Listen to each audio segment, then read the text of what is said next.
ajami Muhammadun khairu man yamshi ala qadami Muhammadun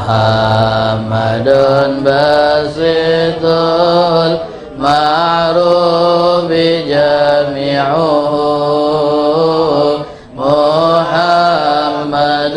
sahibul ihsani wal karami Muhammadun tajurus lillahi qatibatan Muhammadun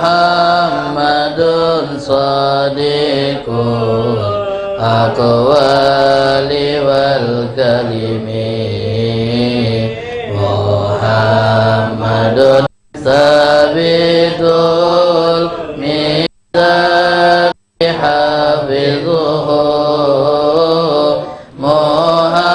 Muhammadun tayyibul akhlaqi wa syiyami Maulaya salli wa sallim daiman abadan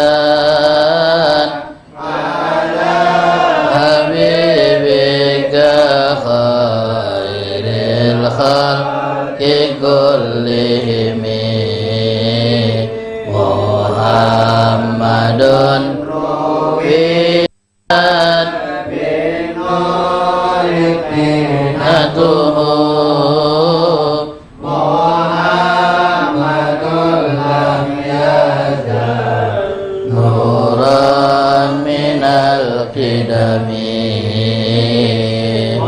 Muhammadun hakimun bil adli dhu syarabin Muhammadun ma'dinul in'ami wal hikami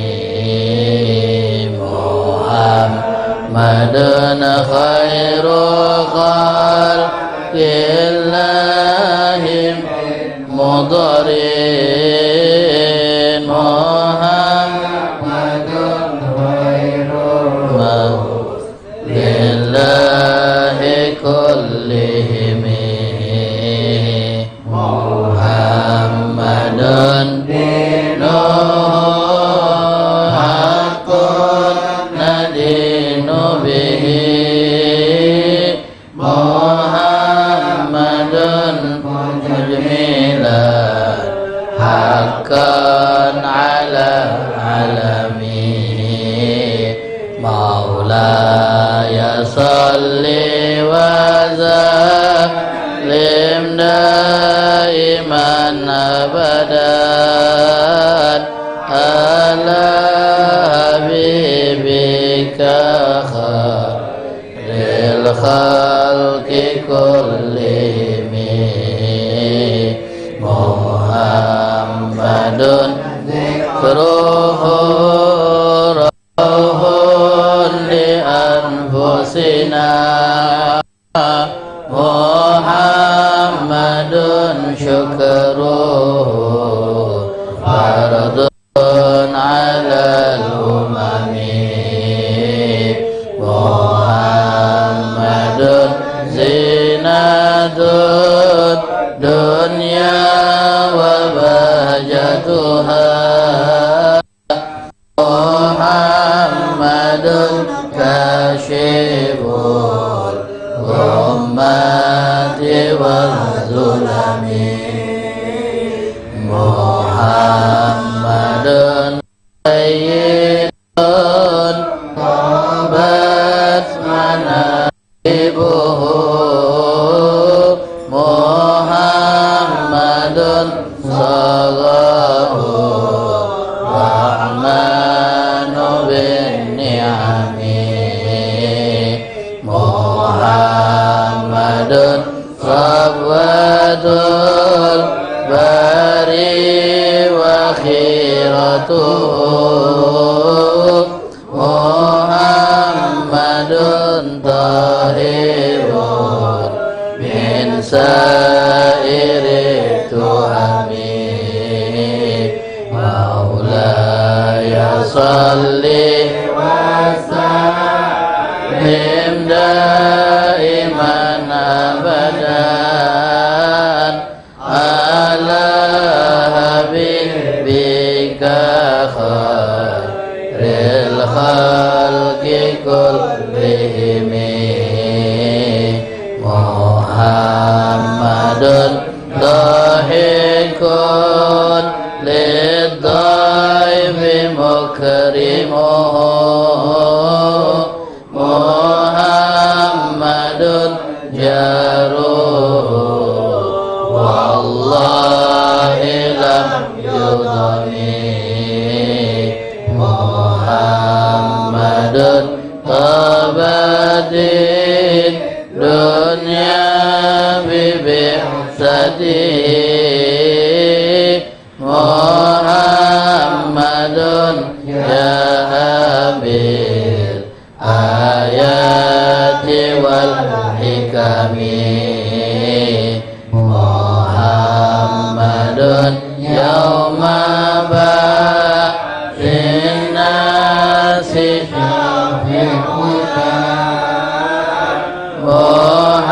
Muhammadun nuruhul hadi minaz zulami Muhammadun qaimun lillahi dzusyafin Muhammadun lirrusli kullihimi Maula ya salli wa sallim daiman abadan ala habibika khairil khalqi kullihimi Bismillahirrahmanirrahim Alhamdulillah wassalatu wassalamu ala rasulillah Muhammad ibn Abdillah wa ala alihi wa sahbihi wa man wala La hawla wa la quwata illa billah Subhanaka la ilma lana illa ma'alamtana Innaka antal alimul hakim Rabbi syrah li sadri Wa yassir li amri wahlul uqdata min lisani yafqahu qawli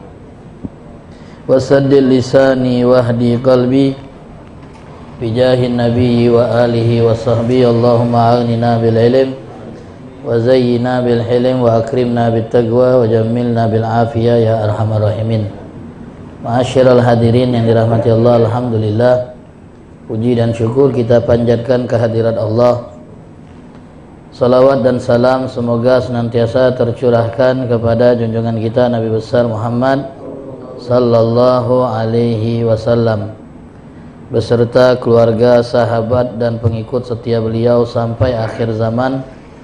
Mudah-mudahan kita semua kelak akan mendapatkan syafaat dari Rasulullah sallallahu alaihi wasallam pada hari kiamat nanti. Amin ya rabbal alamin. Ma'asyiral hadirin yang dirahmati oleh Allah, melanjutkan pembacaan kitab Risalah Mu'awanah yang ditulis oleh Al-Imam Abdullah bin Alawi bin Muhammad Al-Haddad rahimahullah wa nafa'ana bih wa bi ulumihi fid dharaini amin. Masih membahas bab tentang ridho terhadap segala ketentuan dan ketetapan Allah Subhanahu wa taala. Jadi sifat ridho ini adalah hasil dari imannya kita kepada qada dan qadar. Kalau kita meyakini bahwa Allah telah menetapkan segala sesuatunya dan mentakdirkannya, maka kita akan terima apapun yang terjadi dalam hidup kita, baik itu hal yang menyenangkan ataupun yang tidak menyenangkan. Ya, karena kita percaya segala sesuatu itu terjadi atas kehendak Allah Ta'ala. Kita lah percaya.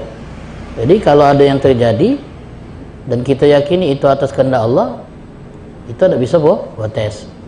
Dan kita cuma bisa menyikapinya dengan nerimo apa yang sudah menjadi ketentuan dan ketetapan Allah. Semakin kuat iman kita kepada qada dan qadar, semakin kita bisa menetapkan di dalam hati kita sifat ridha. Jadi kalau seandainya ada masalah dalam hati kita dalam menerapkan sifat ridha, itu berarti masih kurangnya iman kita terhadap qada dan qadar. Belum sempurnanya keimanan kita terhadap qada dan qadar Allah. Maka kita ada ganjelan saat ngalami hal yang menurut kita kurang kita senangi, kurang kita resepi. Kenapa hal ini bisa terjadi sama aku? Kenapa harus aku nian? Kenapa tak orang lain yang ngalami? Nah, pertanyaan-pertanyaan seperti itu menunjukkan kalau kita ini tidak sempurna imannya terhadap qada dan qadar. Kalau kita lah meyakini bahwa qada dan qadar itu pasti terjadi, maka kalau itu terjadi kita terima sebagai apa? Sebagai konsekuensi dari keimanan kita terhadap qada dan qadar. Tak kata protes, tak kata kita menggugat Allah Ta'ala atas apa yang menimpa kita.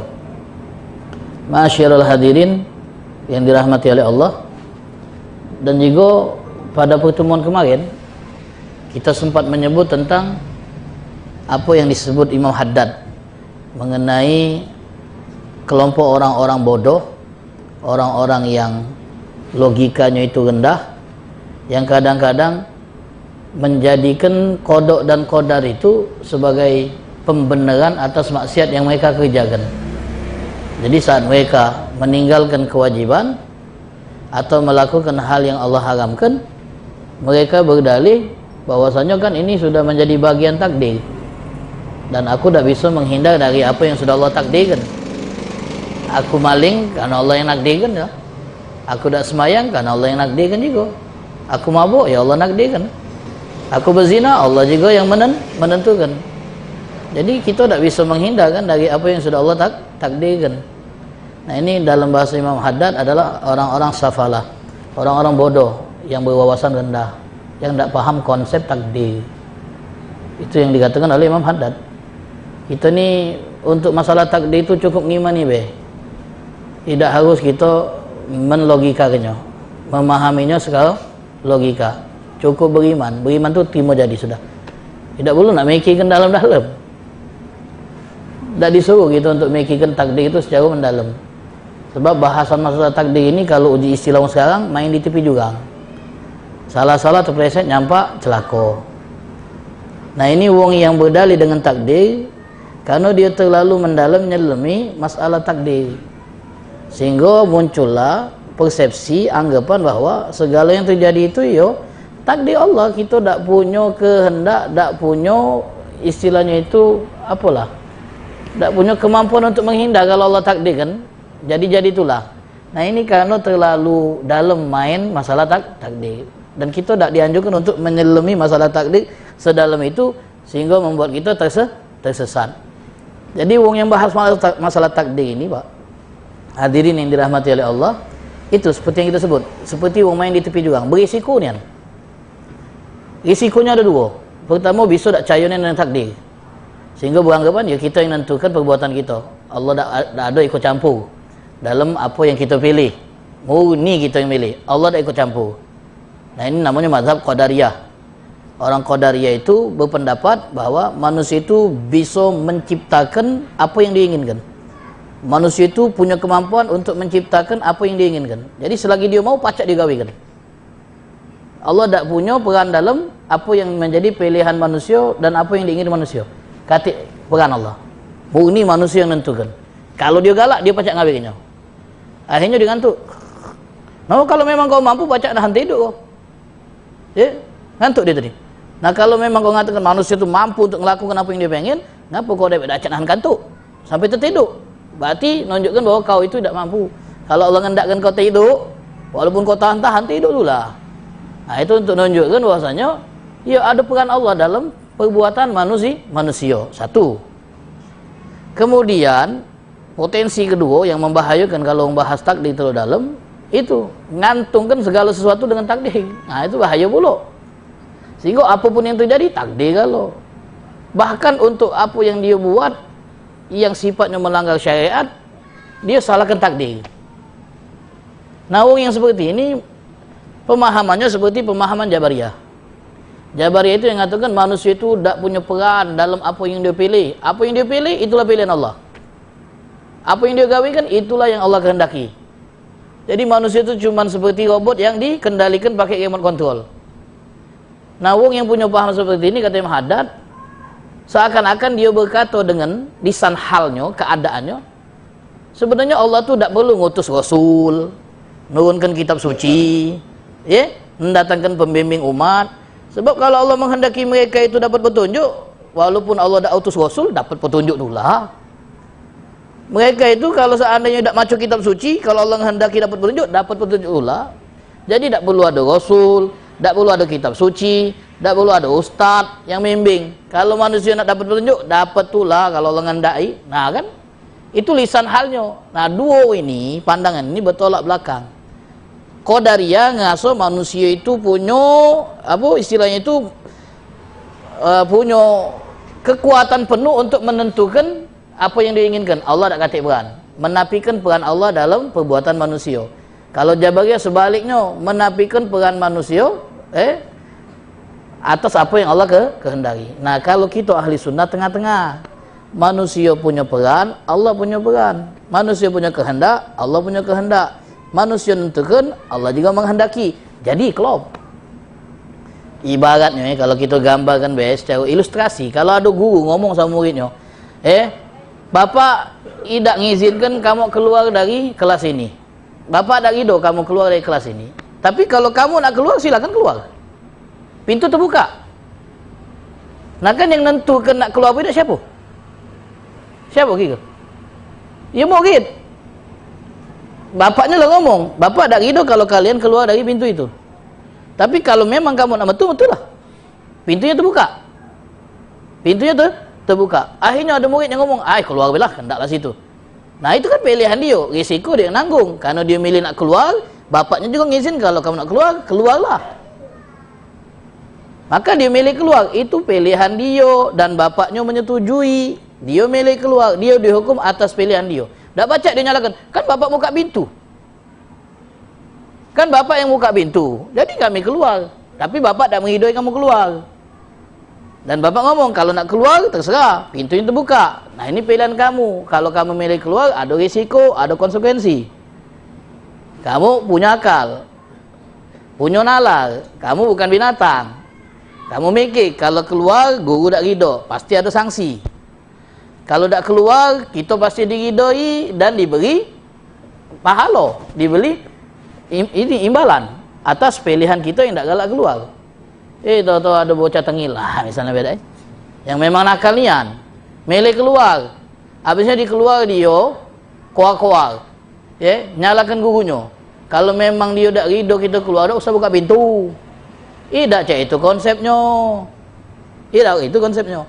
Kalau memang kau tahu dia tak ridho kau keluar, jangan keluar.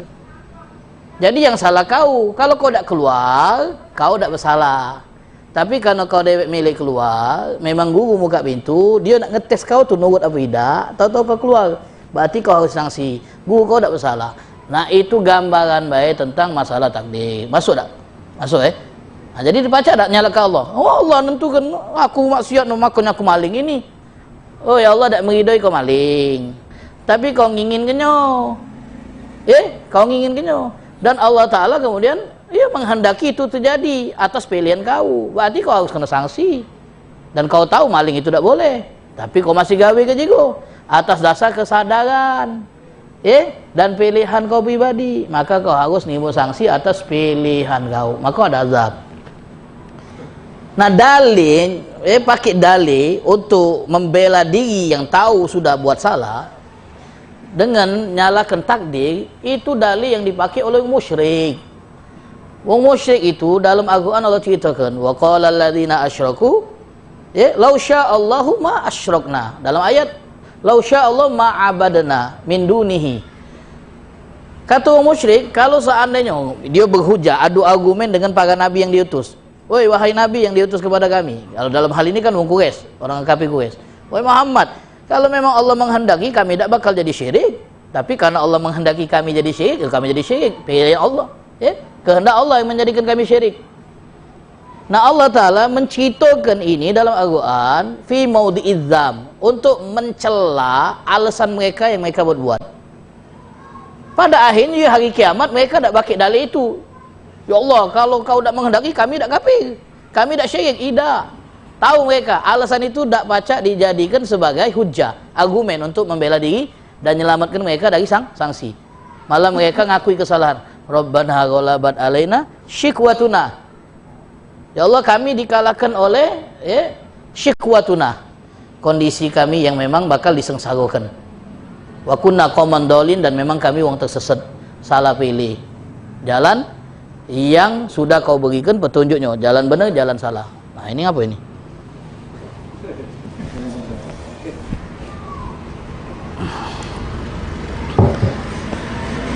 Jadi kata Imam Haddad, apakah orang-orang yang berdalih dengan takdir saat dia melakukan pelanggaran syariat galak disamakan dengan orang musyrik yang juga berdalih dengan hal yang sama saat mereka ngerasa mereka itu salah karena menyekutukan Allah, kemudian nyalakan Allah karena Allah yang menghendaki, galak disamakan dengan musyrik? Pasti tidak galak kan? Nama itulah, jangan pakai dalil takdir untuk membenarkan perbuatan kita yang keliru.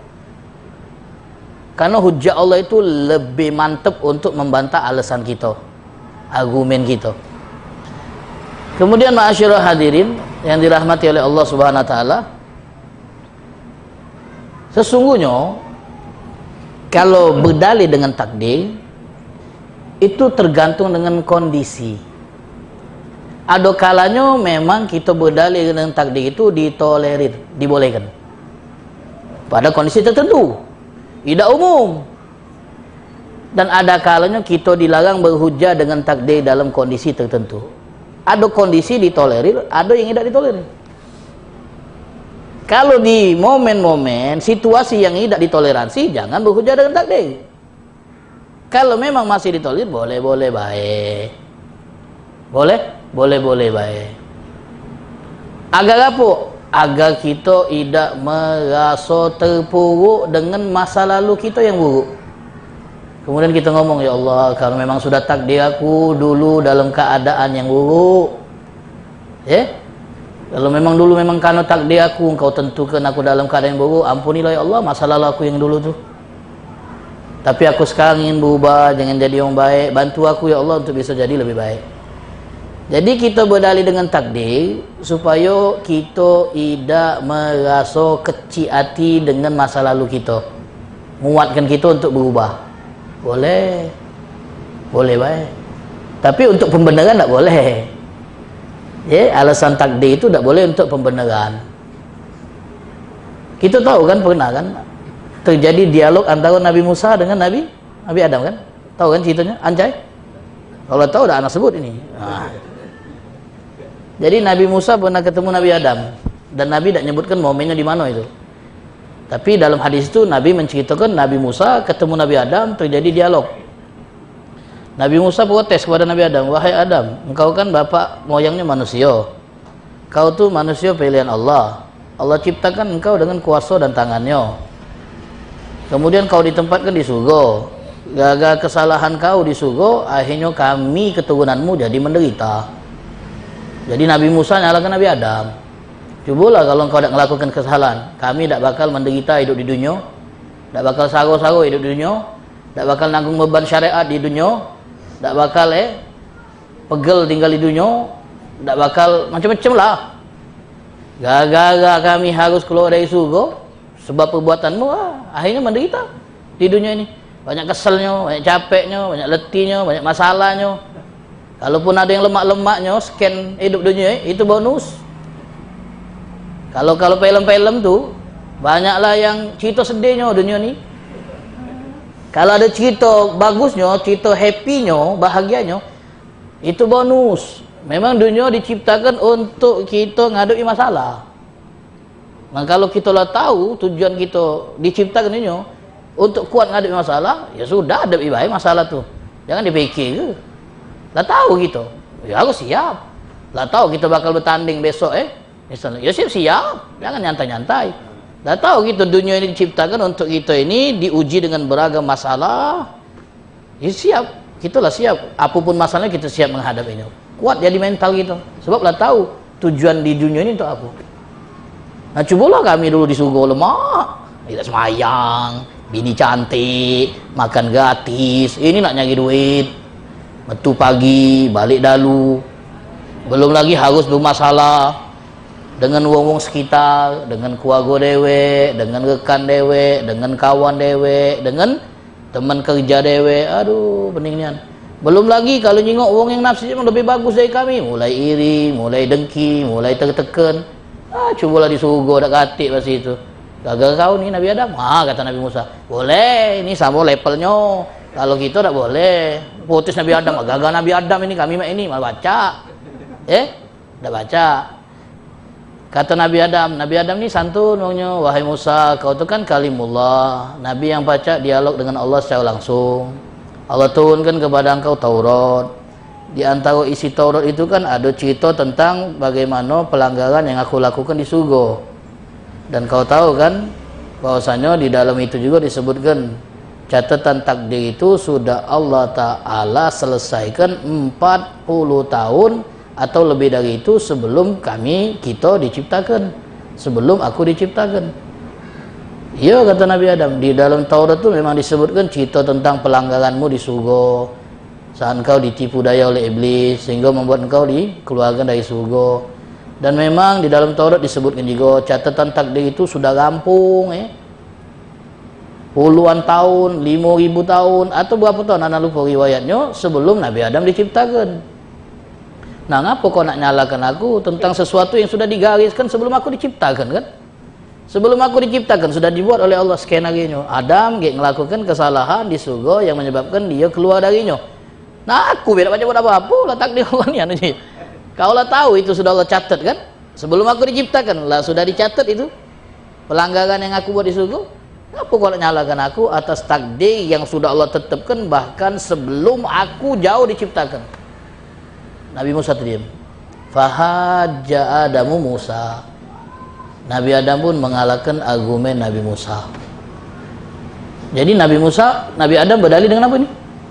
Takdir. Sudah takdir. Lah ditentukan Allah aku ni bakal melakukan pelanggaran di surga. Tidak usah nyalakan aku. Aku cuma nyala ni baik apa yang sudah tercatat. Benar itu Nabi Musa. Nabi Adam. Ya memang momennya tepat. Kondisinya dibenarkan situasinya. Kalau gitu mana baca. Kau maling duit aku 500.000 Iya, di catatan takdir itu sudah ditentukan. Maka aku maling. Mana boleh. Tidak tepat itu. Jadi kita harus paham kapan boleh berdalil dengan takdir, kapan tidak. Kalau untuk berdalil dengan takdir, gunanya membenarkan kekeliruan dan kesalahan kita, dilarang total. Tapi untuk mangkitkan semangat kita, motivasi kita supaya bisa berubah, itu tidak jadi persoalan. Intinya takdir tidak usah dipikirkan, hidup jalani baik. Yang terjadi itulah takdir kita. Makanya kata ulama, buah dari ridho, buah dari iman kepada takdir, bahwasanya yang terjadi itu pasti akan terjadi, walaupun kita lari, walaupun kita menghindar, yang terjadi pasti terjadi, walaupun kita sudah berupaya untuk mendapatkannya, ternyata yang terjadi tidak sesuai dengan yang kita upayakan, sudah tenang kita, tahu sudah. Apapun hasilnya itulah takdir kita. Sehingga kalau tidak dapat apa yang kita upayakan, kita tak sedih. Karena takdirnya sudah begitu. Kalau seandainya kita dapat apa yang kita upayakan, kita tak terlalu senang. Karena sudah ditakdirkan dapat niat. Jadi seperti itu memahami konsep takdir. Jadi wong yang percaya dengan takdir, bukan berarti dia akan pasrah baik dengan jalan takdirnya. Tak ada gerakan, tak ada action, tak ada upaya. Salah. Justru wong yang benar-benar percaya kepada takdir, dia akan berusaha keras, berjuang untuk mendapatkan apa yang dia impikan. Dia akan lebih berani mencuba, kemudian hasilnya dia tak tentukan. Kita ni mentok-mentok cuman pacak berupaya. Kalau nentukan hasil tak baca. Memprediksi boleh, nentukan tak boleh. Tak boh? Tak boleh. Ngapa? Mengupayakan untuk bisa dapat apa yang kita inginkan, ya boleh baik. Tapi untuk menentukan hasil dari upaya kita, baca tak kita? Ada orang belajar no untuk ngejar nilai bagus, boleh. Jangan dia paskan, kalau Allah takdirkan nilai aku bagus-bagus tu lah, nak ngapal apa tidak tetap bagus. Kalau Allah nakdirkan aja dia kan. Bukan mak itu konsep takdir itu. Bukan pasrah dengan hasil tanpa ada usaha.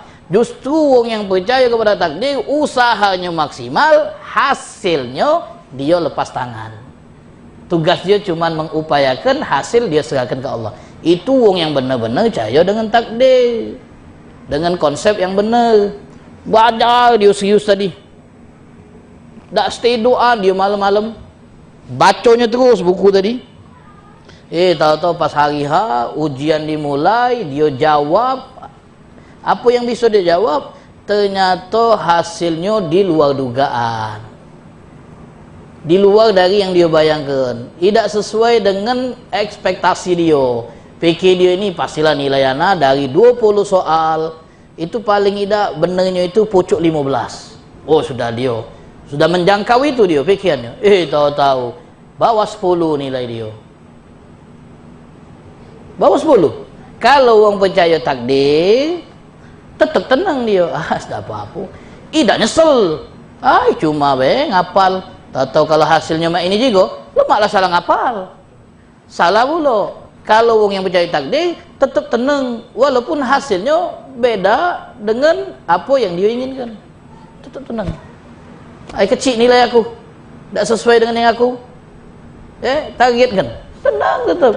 Tidak sedih, tidak meratap, tidak nyalakan diri, tidak nyalakan orang lain. Ngapalah kurang berarti aku ni durasi ngapalnya, kurang berarti aku ini giat belajarnya sehingga nilai aku jatuh. Upayanya lah maksimal. Kalau memang dari kesalahan dia ngapal tidak, wong ngapal kalau dia tidur, wong belajar kalau dia main gap, wajar baik nilai yang kecil. Misalnya dia ngomong, ngapalah kawan aku tuh sukses galau padahal dulu sekolahnya bareng, perginya lagi bareng, ngapa nasib pacak beda dia sukses jadi wong berduit, aku tidak sukses, masih makan mie sukses, baru makan mie sukses suksesnya belum, ngapa pacak beda nih? Macam beda, usaha sama, merintis sama. Misal dia buka usaha sama, buka usaha kuliner, jenisnya beda, sama muka. Ngapa dia maju aku tidak. Nah wong yang percaya takdir, dia tidak akan peduli dengan hasil. Mau dia berhasil, mau dia tidak berhasil, yang penting dia berusaha. Hasilnya biarlah Allah tentukan. Kalau dia tidak berhasil, evaluasi. Tidak nyari kambing hitam, tidak nyari siapa yang harus disalahkan. Tak, coba lagi. Makanya orang yang percaya takdir tak bantang menyerah. Gagal, nyoba lagi. Gagal, nyoba lagi. Gagal, nyoba lagi. Dari kegagalan itu dia bisa belajar. Ada percobaan. Sehingga dia akan mengevaluasi. Cara main ini gagal. Kita ubah dikit konsepnya. Gagal lagi, kita ubah lagi. Sampai pada akhirnya berkat usaha, kerja keras, pantang menyerah, Allah Ta'ala tidak sia-siakan usaha dia tadi. Allah jadikan dia berhasil setelah sekian lama gagal. Tak kata usaha yang gagal, yang ada itu kita disuruh belajar dari pengalaman. Tapi kalau seandainya kita mungkin percobaan pertama kita tak berhasil, kemudian kita ngerasa gagal dan nyerah, tak galak mencoba lagi, ya sudah gagal. Tapi kalau kita melakukan percobaan lagi terus akhirnya kita nemukan jalan. Makanya ada orang ngomong apa? Usaha tidak mengkhianati hasil. Usaha usaha yang terus menerus maksudnya. Terus nyoba, gagal terus, tak katik, pantang menyerah, pasti ada hasil. qalla man jadda fi amrin yuhawiluhu wastasaba sabra illa faza bizafari. Jarang wong yang nekuni sebuah urusan dibarengi dengan kesabaran dan keteguhan, kecuali dia pasti akan berhasil. Pasti berhasil. Wong yang enggak ada basic pun kalau dia nekuni berhasil. Kan tak basic dia ni. Di dunia yang dia tekuni, kan tak basic ni. Dunia misalnya apa dia? Otomotif. Dunia perbengkelan. Tapi dia nekuni ni orang pegawai tu no. Otodidak ngawas. Lakukan percobaan, pasangin, tahu-tahu terbalik, ubahnya. Oh, mak ini terus otodidak. Ada orang yang tak pernah belajar di kuliah komputer, tapi baca ngotak-atik komputer. Anak punya kawan. Dia tak kuliah di komputer, tidak. Gawainya ngotak-ngatik be. Baca. Bahkan baca dia ngeset komputer dari bahan yang istilahnya terpisah-pisah. Tadi. Otodidak. Dari percobaan, masang kabel ini dum meledak. Bukan ini. Kabel sih kan meledak itu. Berarti tak boleh dipasang ini. Dari percobaan itulah. Kalau gagal, berarti katik bakatnya aku. Sudah, itulah terus. Nah, jadi konsep percaya dengan takdir bukan artinya nyerah dan pasrah dengan apa yang jalannya takdir. Ada usaha keras. Nah, itu yang diajarkan oleh Nabi kita Muhammad sallallahu alaihi wasallam. Kemudian hadirin yang dirahmati oleh Allah, kata Imam Haddad, berdoa. Wa'lam anna doa, bahwasanya berdoa. Nanti lagi nih.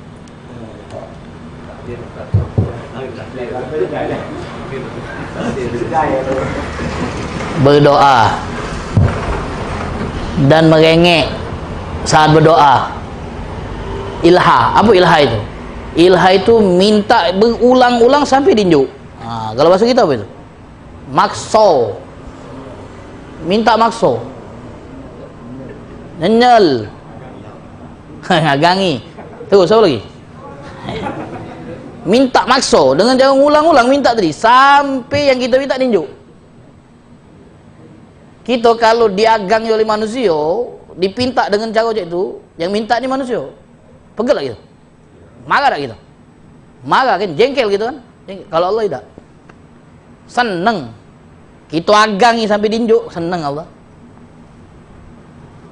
Kita merengek-rengek, minta kepada Allah terus menerus, kita ulangi terus permintaan ya Allah, unjuklah aku. Kalau belum unjuk aku minta terus. Nah, senang Allah. Ada di daerah Jawa sana, di kuburan salah satu wali songo, itu belum tertib. Itu kalau kita datang, wah pengemis itu agang ini, kita cadang itu sana, sampai dinjuknya. Agang ini, pak minta pak, minta pak, gitu WC melok juga dia. Apa melok ni gitu. Agang ini belum dinjuk, belum nyerah. Oh itu boleh dicontoh, tapi bukan ngemis juga nyontoh tu Usaha dia tu nah boleh dicontoh. Pantang mundur sebelum apa yang dia inginkan itu dia dapat. Tapi bukan ngemis juga ancai juga tak minta pak, jangan, tak boleh ancai itu. Bahkan kita masuk mobil, gentolinya spion kita, wah kita ajak keluar kota dia. Sampai mak itu. Kadang-kadang wong ngamen juga kan, wah minta pak, padahal nyanyi tak dia jeng sikit, minta pak, nah aja kita ngemis juga ini. Dia nyanyi tak tapi minta langsung. Nah itu. Nah Allah kalau kita minta dengan cara itu ilham, ngengek itu, ada kesan minta makso itu, senang Allah. Nah kata Imam Haddad, berdoa dan minta merengek kepada Allah apa yang kita inginkan itu tidak mencederai ridho. Tidak mencederai sifat ridho. Oh tidak boleh, terima baik yang lonjok itu sudah, tak usah nak minta-minta yang lain. Terima baik keadaan, kenapa nak minta sesuatu yang memang Allah belum tunjuk sama kau, kenapa tak kau minta? Terima baik keadaan sekarang ni, jalani. Tak ridho apa kau dengan apa yang Allah tunjuk? Tidak. Itu tidak mencederai sifat ridho. Malah dianjurkan memang kita minta, dan minta kepada Allah itu kata Imam Haddad merupakan semboyan kita dan pengakuan kita terhadap tauhid. dengan menggantungkan urusan kepada Allah melalui doa. Senang Allah. Jadi kita mengungkapkan ketauhidan kita itu dengan doa, dengan minta cuma sama Allah. Jadi doa itu adalah cara kita menghamba kepada Allah melalui ucapan. Melalui ucapan. Sebab waktu berdoa berarti kita apa? Nunjukkan kita ni lemah, tak berdaya, tak punya upaya, maka kita minta sama Allah. Nah, Allah senang kalau nyingok kita itu menghamba, nunjukkan tak mampu, nunjukkan tak punya daya, kemudian mintanya sama Allah. Senang Allah. Karena memang tujuan dari ibadah, ya itulah. Tujuan dari ibadah itu kita nunjukkan ketundukan kita, kepatuhan kita, ketidakberdayaan kita, kelemahan kita di hadapan Allah. Itu inti dari semua ibadat. Nunjukkan kalau kita ni tak berdaya di hadapan Sang Penguasa. Ya ayuhan nas antumul fuqara ilallah. Kita semua fakir butuh Allah. Wallahu ghaniyun hamid. Nah, itu bisa dilambangkan melalui doa. Ngaso tak berdaya itu dilambangkan melalui doa. Sebab kita ni kalau sudah berdaya pasti minta bantuan. Selagi kita merasa bisa, kita tak minta tolong kan. Tapi kalau kita sudah merasa tak berdaya, tak pacak lagi, pasti minta tu tolong. Nunjukkan kita tak mampu, baru minta bantuan. Wong yang pacak nolong. Nah, saat kita merasa tak mampu lagi untuk memenuhi apa yang kita inginkan, kita mulai minta sama Allah. Nah, saat itulah kita nunjukkan bahawa kita ni hamba, ya Allah tak mampu lagi, Allah tolong. Nah, senang Allah. Selama ini tak gitu. Kalau ada hajat-hajat pacak ngawi ke dewek, tak minta lagi sama Allah. Ngawi ke dewek be. Pacak ngawi ke dewek, buat apa minta sama Allah? Mungkin alasannya biar tak repot. Biar Allah tak repot aja kita kan. Tidak, Allah senang kalau kita minta tolong, senang. Bahkan kata Nabi SAW, selalu mintalah kepada Allah dalam urusan apapun. Bahkan saat sendal kita putus talinya, minta bantuan Allah agar Allah bantu. Sebab kalau Allah tak bantu, tak pacak kita menikah sendal putus.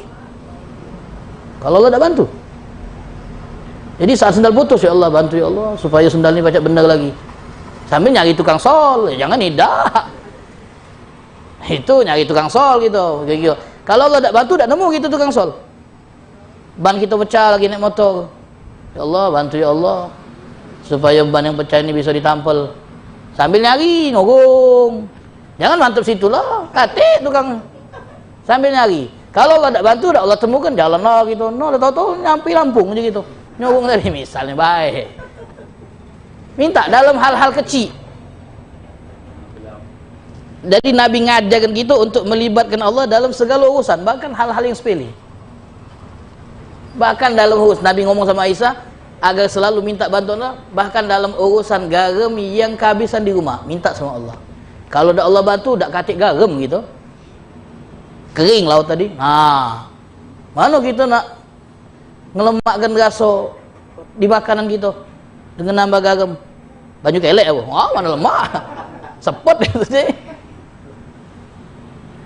Jadi minta, senang Allah kalau kita minta. Kalau kita nunjukkan kita butuh sama Allah, senangnya Allah. Kalau manusia hunyam. Kalau kita minta tolong terus. Minta tolong terus kau ni. Hunyam be. Manusia. Kalau Allah malah marah kalau kita tak minta tolong dia. Nah, ilha itu tak merusak konsep ridho terhadap ketentuannya. Malah itu bagian dari ridho. Sebab kita ngantungkan urusan kepada Allah. Tapi ingat, tugas kita cuma minta dan merengek. Allah kasih apa tidak, kita tak boleh mendikte. Kita tak boleh mastikan. Kita tak boleh merajuk. Tak boleh protes. Kalau ternyata tak Allah kasih, atau yang Allah kasih tak sesuai dengan kita minta, terima. Karena apa yang Allah unjuk, itulah yang terbaik. Walaupun bentuknya itu bukan seperti yang kita inginkan. Atau kalau Allah tak unjuk, itu juga yang terbaik. Karena Allah ingin menghindarkan kita dari sesuatu yang mungkin bahaya kalau dia kasih apa yang kita minta. Ibaratnya kalau ada jai, masih kecil jai dulu jalan-jalan sama orang tuanya ke pasar. Nengok mainan mobilan bagus kan. Bapaknya ni orang yang mampu misalnya Pak, beli ke Pak mobilan tu Pak. Oh iya, karena sayang bapaknya beli ke jai tadi. Bukan jai ini, jai lain lagi. Jailani. Nah, belinya oleh bapaknya. Jalan lagi, nengok ada yang jual tembakan, mainan tapi. Pak, beli ke Pak mainan itu Pak, bagusnya Pak. Oh sayang bapak, beli ke. Manjo budak ni. Tengok orang jual samurai, Pak beli ke Pak? Samurai baca nebas masing-masing budak ni ke. Tak dibeli kena oleh bapaknya. Sayang tak bapaknya sama dia? Sayang. Dengan cara apa? Menghindarkan anaknya dari bahaya.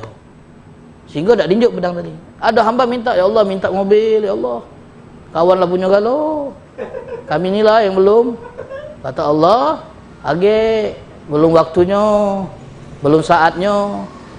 Sebulan, setahun, 3 tahun, berdoa terus minta, tak dapat.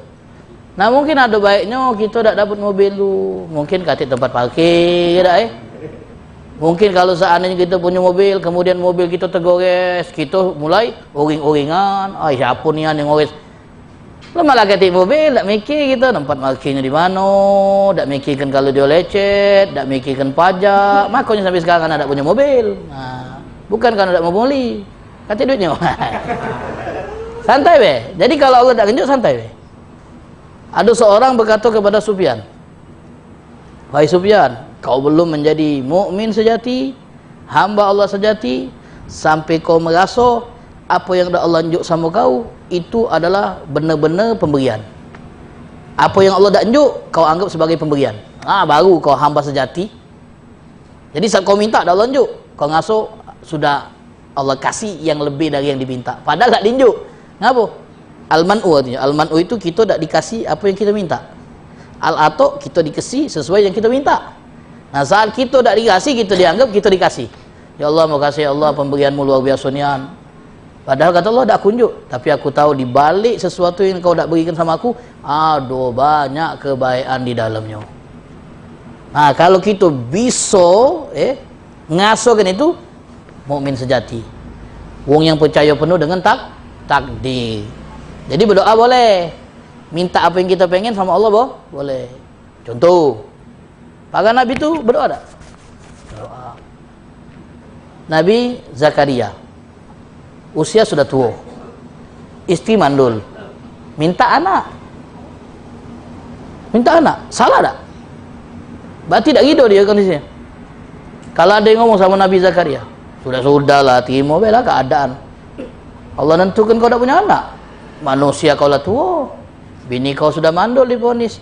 Jadi buat apa minta-minta lagi? Cak ni takdir we. Tidak. Ternyata itulah ridho. Cuma minta dah salah. Allah kasih, alhamdulillah. Tidak juga, tidak jadi masalah. Minta Nabi Zakaria. Nabi Ibrahim minta punya anak. Nabi-nabi yang lain berminta sama Allah saat dia dapat masalah. Wa Ayyuba idnada rabbahu anni massaniyad durru wa anta arhamur rahimin. Nabi Ayub sakit bertahun. Sampai pada akhirnya angkat tangan dia. Bertahun-tahun malu beliau minta sama Allah. Bertahun-tahun beliau menahan sakit. Sampai pada akhirnya beliau minta sama Allah agar diberi kesembuhan. Berdoa, anni massaniyad durru wa anta arhamur rahimin. Dia ngeluhkan keadaannya sama Allah, bukan sama manusia. Aku ditimpa ad-dur. Problem yang begitu berat dalam hidup aku, yaitu penyakit. Wa anta arhamur rahimin. Beliau cuma mengeluhkan sakit, dan beliau tidak nyebut minta sembuh ya Allah, tidak. Wa anta arhamur rahimin. Kau maha pengasih dari yang pengasih. Baik.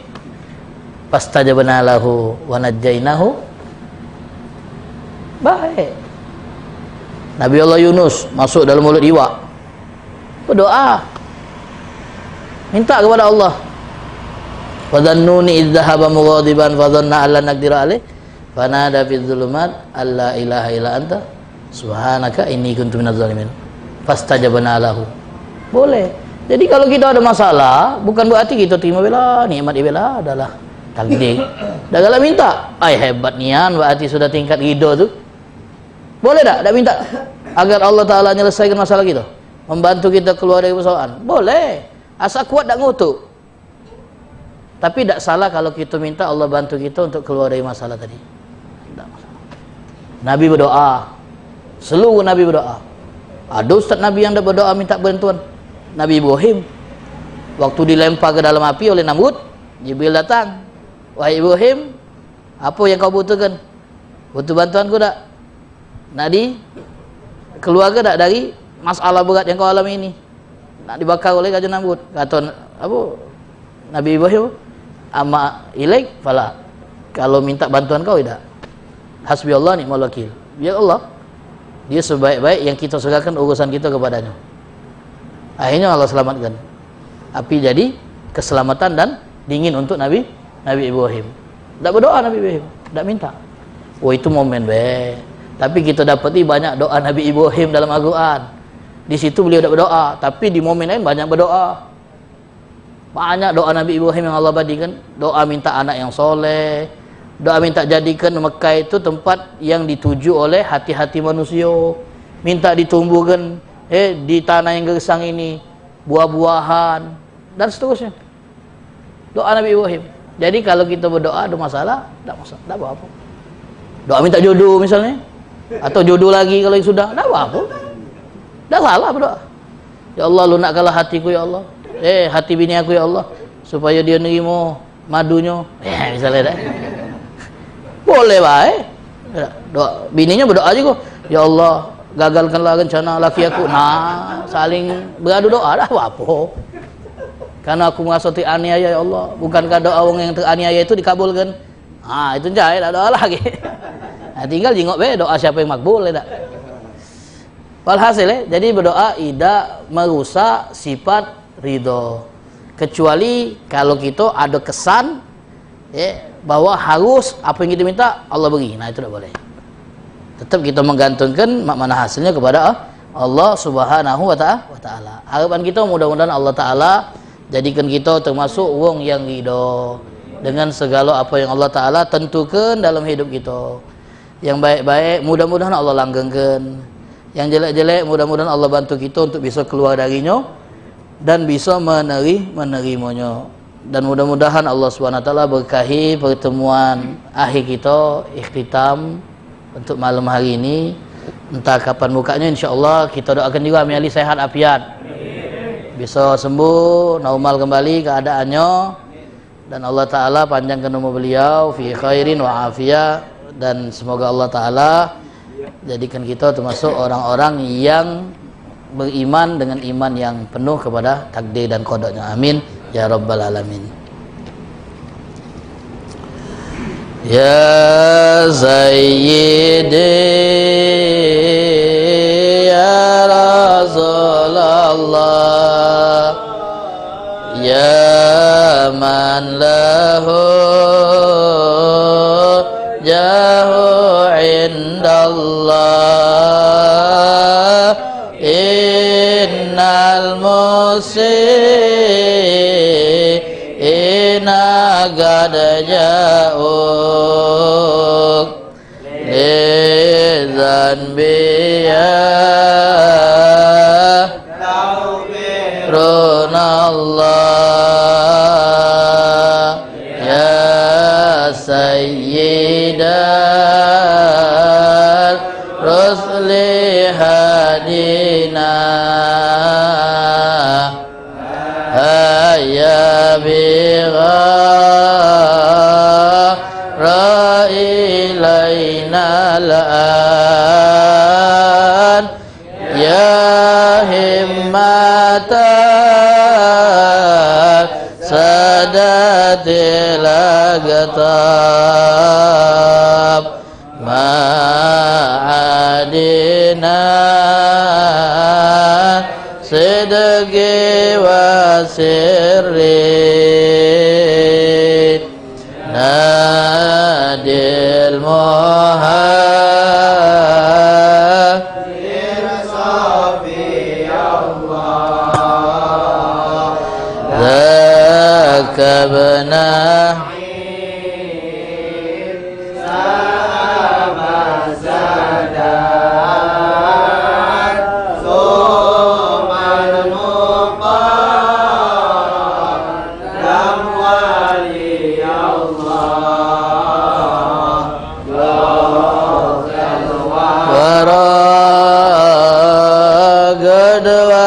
القدر ثم هل دين الله سقفنا خارق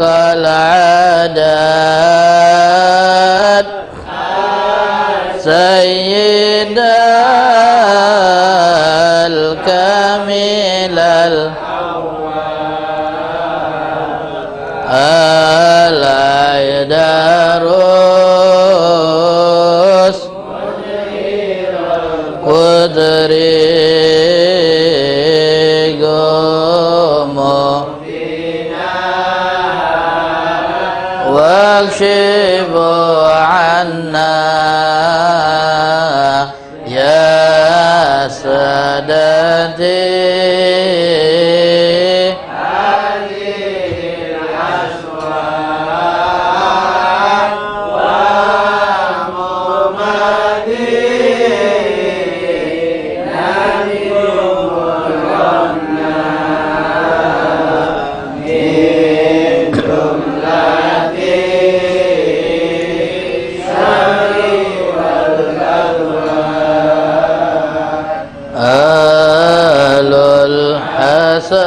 الحساب والنسب الأسنى والعلم والحلم والتقوى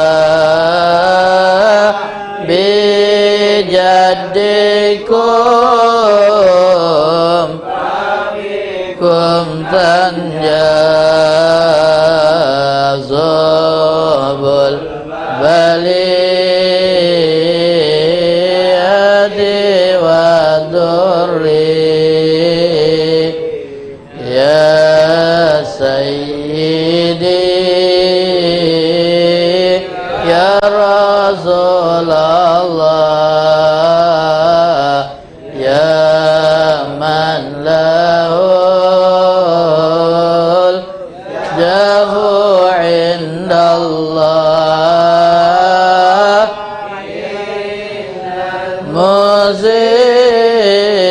مسيئين قد جاءوا للذنب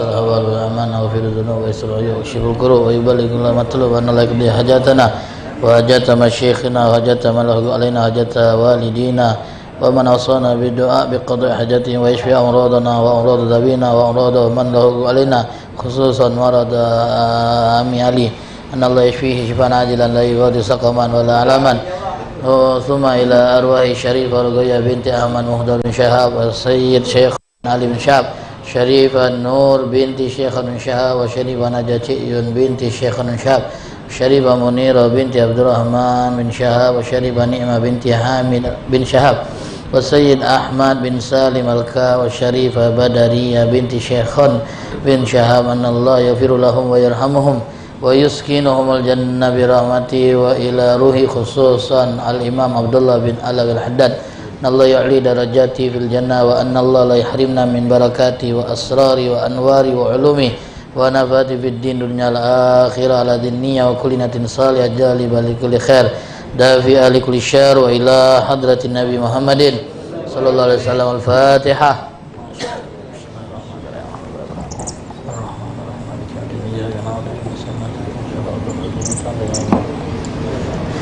Bismillahirrahmanirrahim. Alhamdulillahirabbil alamin. Allahumma shalli wa sallim ala sayyidina